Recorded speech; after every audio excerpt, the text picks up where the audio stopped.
Once I put it on my neck. Hey y'all, Brand Ready here, and today we'll have a brief discussion about my recent Form 1 process to get this bad boy here SBR'd so I could legally place a stock on it. If you didn't know, this is my SIG MCX SPEAR LT. It's chambered in 7.62. Before I move forward, I do want to confirm there's no round in the chamber here, and as you can see, there's no magazine in this gun as well. I do have a video out about this if you want to know more about this gun. But in that video, I stated that I wanted to go ahead and install a stock, so I needed to move forward with SBRing this gun because I couldn't find any brace that I liked for the gun.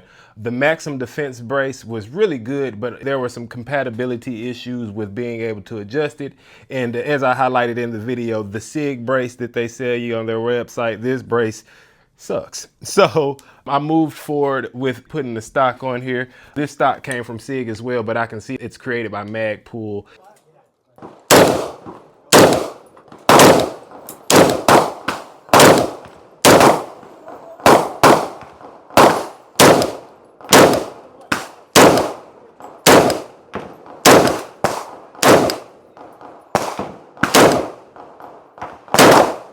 This Form 1 that I submitted for the SPEAR LT was approved in 4 days.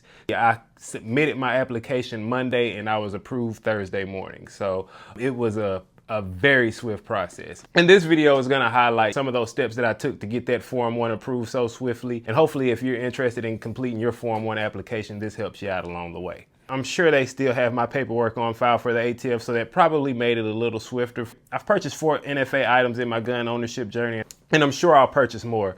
All of my purchases have been through Silencer Shop. So of course I want to say before I move forward, this is not an advertisement. I'm just speaking on my experience utilizing Silencer Shop for NFA items. Speaking of Silencer Shop in the process, they have kiosks located all around the country in which you'll need to go submit your fingerprints and photos through their kiosks. They're located at several gun retailers, so you likely will find one in your area. The good thing about that is your information remains on file. Photos are good for 1 year, so if you're purchasing new items, you will need to submit a new photo. In the Silencer Shop kiosk app actually makes that fairly simple. You can do it from your phone. The first step actually for me, since I've already had everything set up, was I paid $50 for the Form 1 service on the Silencer Shop website.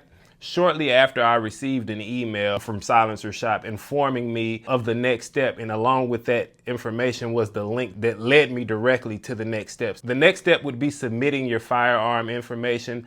That would just be talking about the make, model, and providing the serial number of the firearm, and you'll also need to take a close-up photo of your firearm serial number. So you're submitting your firearm information for them to review, but they can look at the documentation, tell you how accurate it is, and they'll go ahead and review it and approve it for you to move forward with submitting it to the ATF.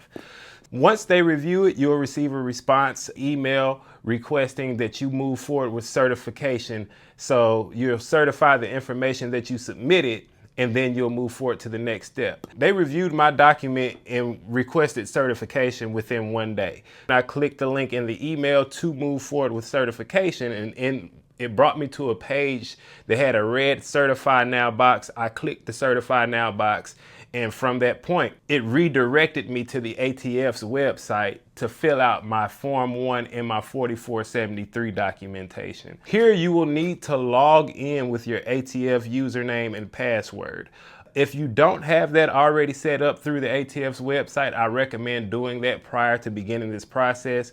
I don't know how different it would be if I hadn't had that set up, but it did feel easier because I already had login information. So I was ready to go ahead and log into the ATF's website. So when you click Certify Now, you're still, for some reason, it's still connecting you via Silencer Shop. So when you log in, all the information that you have on file, Silencer Shop is actually pre-filling out your forms for you, and then you basically review those forms and verify it. So that was very easy for me. It then led me to my 4473. So I completed that. And from that point, I was done. Once everything was completed, I waited. You know, there was nothing else that I needed to do on my end. Within a few days, 4 days to be exact, I opened my email and I received an email from the ATF informing me that my form was approved.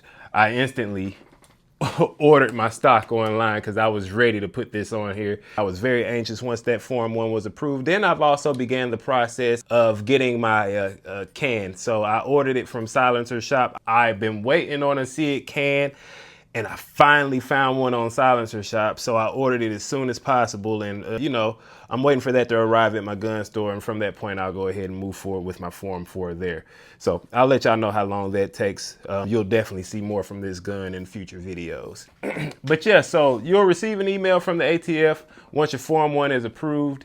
And now you legally own a short barreled rifle, and you're able to install accessories that would have required you to get your tax stamp beforehand, such as my stock. Now I finally have a rifle under 16 inches that I can put a stock on. If I wanted to put a vertical grip here, I would be able to do so, but I have one and I still prefer my hand stop, so I'm not doing anything there. I hate paying the tax stamp, but I gotta say, you know, if that was the only route that I could go to legally do that, it was certainly worth it. So, you know, that was my first time going through the short barreled rifle process. I procrastinated at first, for one, because I hate spending $200 just for permission to do something. But hey, I don't make the rules, and I certainly don't want to smoke, so I follow those rules.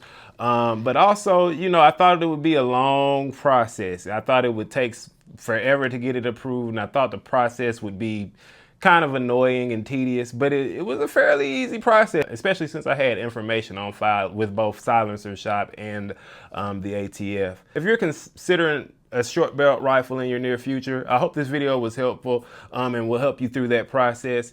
Definitely want to hear your feedback. Comment below. Are you a fan of SBRs? Do you prefer the standard 16-inch barrel? If you like short barreled rifles, what's your favorite short barrel rifle? If you found the content helpful, please remember to like and subscribe. And as usual, stay ready, don't get ready. Be blessed.